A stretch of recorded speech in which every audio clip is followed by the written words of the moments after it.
Hi guys, back again. So this is the old Parkrun post-run waffle. Yeah, so best laid plans went out the window.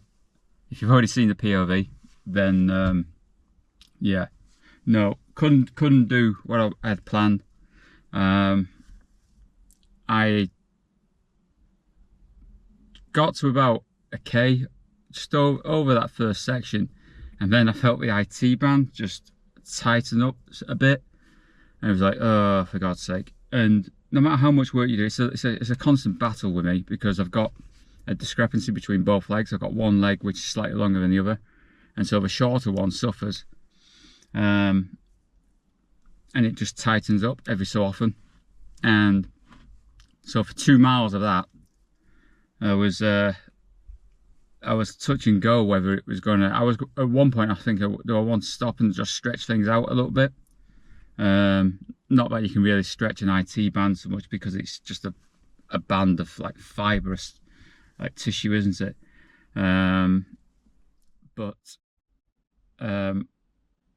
Yeah, it was a bit uncomfortable. But then for the last mile, it sort of eased off a bit. And it was more when I got onto the softer ground in places where there was a bit of mud, and then it sort of eased off. It was more on the tarmac.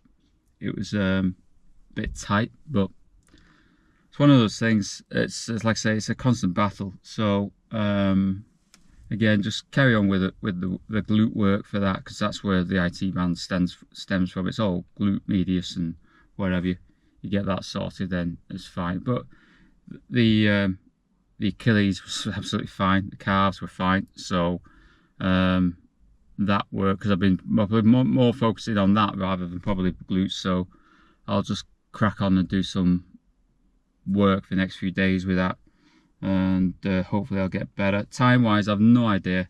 I'm thinking I was under the average even with this, but it was very slow start. Nobody moved for like 10-20 seconds, and then it was a plod, you know, his walking pace. And then it was slow all the way first. That first mile was really slow. Yeah, given the number of people out there. I'm thinking now I've got my glasses on. I think I was below 29, so it's definitely one where I could probably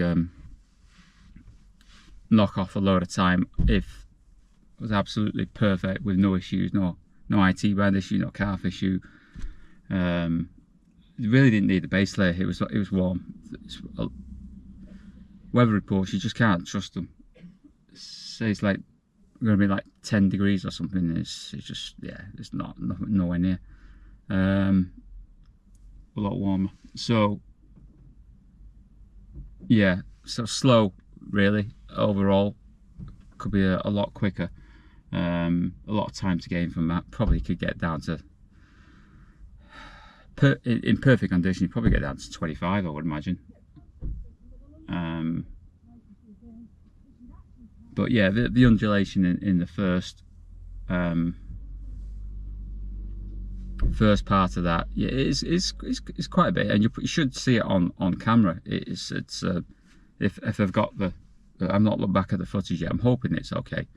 As you set off, it shows it quite a little steep incline.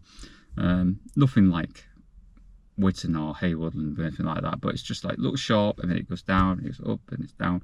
And even just going into the lake, there's some big undulation, and despite some guy said, oh, it's all flat around the lake. I knew it wasn't anyway, but so I knew he's just pulling me leg. But yeah, still, it's pleasant enough, but you don't really have time to take it all in. You only have time to take it in when you watch these videos back. But so that was that. Yeah, so high 28s, I think it was. No, not even a sprint finish. Just even when all the people around you, I saw a couple of women just came past me at the end sprinting. I thought, leave them to it. I wasn't going to bother. Not with the leg anyway, like that, because I didn't want to make the IT band worse. So fine. It's just one of those things. You just crack on, don't you, and then go for the next one. So no run next week because I'm working. And then, because this should have been last week's, all being well, it would have been last week's, and I would have been somewhere else today. I would have been like Kew Woods or somewhere. But so they've all shifted all my runs by a week, and at some point I'll be meeting up with somebody I know for a run somewhere. Because I just found out that he took up running in the last 12 months, so we're going to meet up and go for a run somewhere. So which one it'll be, I don't know yet, but I've seen quite, like I said, I've got about 17 or 18 on my list now, so it's quite a lot. Sun's getting me now, but yeah, Delamere Forest all done. I'm going to go to the visitors centre now and grab myself a coffee, I think, before I head back up. Yeah, they just mentioned as well at the briefing the QR code that people get for the discount. The QR code changes every so often, so it's not as if you can, because you put it on your phone, but you take a picture on your phone and then you present that as you pay, and it gives you the discount after you've entered your registration number. But that QR code keeps changing, so people don't come in and just keep, you know, getting the discount all the time. So which is obvious reasons, because somebody will obviously try to con the system, won't they? But so that's for your reference if you come in here. The QR code changes. I don't know where you get the QR code from though. I don't know if it's from the visitors centre or it's or somebody has it to hand somewhere. But because on the website, I can't remember what it says. It does give details on the Parkrun website for Delamere if you go and check it out.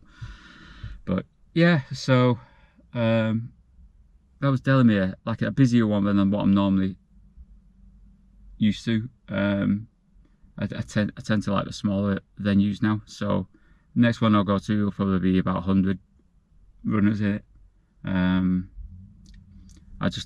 Yeah, it's a crowd thing. I'm not good with crowds. That's why I hate the bloody Trafford Centre and places like that. Gave up on that place a long time ago. But yeah, so anyway folks, whatever you're doing, enjoy your running, and I'll catch you in the next one, wherever it will be. Who knows where it's going to be.